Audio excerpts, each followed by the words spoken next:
नमस्कार दोस्तों, बिहार की राजनीति में इस वक्त सबसे बड़ी हलचल बची हुई है। चुनाव नजदीक है और इस बीच राहुल गांधी जी ने अपनी सबसे बड़ी चाल चल दी। उन्होंने बिहार के अति पिछड़ा समाज को साधने के लिए 10 गारंटियों का ऐलान कर दिया। इन गारंटियों का कांग्रेस और गठबंधन ने मिलकर तैयार किया है और नाम दिया गया अति पिछड़ा न्याय संकल्प पत्र, यानी कि वो दस्तावेज जो सीधे तौर पर बिहार के उस वर्ग को संबोधित करता है। अब आप सोच रहे होंगे कि आखिर ये अति पिछड़ा समाज इतना अहम क्यों है, तो जरा गौर करिए। बिहार की आबादी का लगभग 37 से 38% हिस्सा सिर्फ इसी अति पिछड़ा समुदाय का है। इसमें ईबीसी, ओबीसी, दलित और दर्जनों जातियां शामिल है, जैसे मलाह, कोयरी, कुम्हार, निषाद, तेली और ना जाने कितना जातियां है।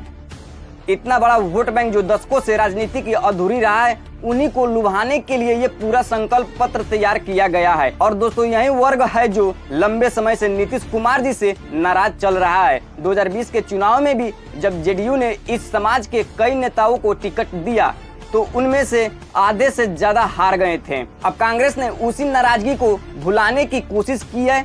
राहुल गांधी जी ने अपने भाषणों में कहा, अति पिछड़ों को न्याय मिलेगा, उनका हक मिलेगा और हम गारंटी से देंगे। तो आइए अब एक एक करके देखते हैं वो 10 गारंटियां जो इस चुनाव में कांग्रेस और महागठबंधन का सबसे बड़ा दावा साबित हो सकती है। गारंटियां विस्तार। अति पिछड़ा अत्याचार निवारण अधिनियम, एक नया कानून लाया जाए ताकि इस समाज पर होने वाले भेदभाव और अत्याचार को रोका जा सके। आरक्षण बढ़ोतरी। पंचायत और नगर निकाय में अति पिछड़ा वर्ग के लिए आरक्षण 20% से बढ़कर 30 कर दिया जाएगा।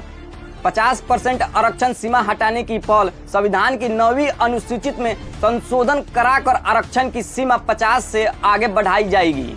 NFS का खात्मा। सरकारी नियुक्तियों में जो बहाना लगाया जाता है कि उम्मीदवार योग्य नहीं है, उसे अवैध घोषित किया जाएगा। समावेशन पर नई समिति। ओवर और अंडर इंक्लूजन की समस्या के लिए एक स्वतंत्र कमेटी बनाई जाएगी। भूमिहीनों की जमीन। ग्रामीण इलाकों में 5 डिसमिल और शहरी क्षेत्रों में 3 डिसमिल जमीन आवासीय उद्देश्य के लिए दी जाएगी। शिक्षा में विशेष आरक्षण। निजी स्कूलों में शिक्षा अधिकार कानून के तहत जो सीटें आरक्षित है, उनका आधा हिस्सा अति पिछड़ा, दलित और आदिवासी बच्चों के लिए रखा जाएगा। सरकारी ठेकों में आरक्षण। 25 करोड़ तक के सरकारी कॉन्ट्रैक्ट और सप्लाई वर्क में 50% आरक्षण अति पिछड़े, दलित और पिछड़े वर्ग को मिलेगा। आरक्षण नियामक प्राधिकरण। आरक्षण से जुड़े सभी मामलों की निगरानी और फैसला लेने के लिए एक उच्च स्तरीय प्राधिकरण बनाया जाएगा। दोस्तों, ये 10 गारंटियां सिर्फ वादे नहीं बल्कि एक राजनीतिक रणनीति है। याद रखिए, तेलंगाना चुनाव में कांग्रेस ने 6 गारंटियां दी थी और नतीजा ये हुआ कि वहां सरकार बन गई।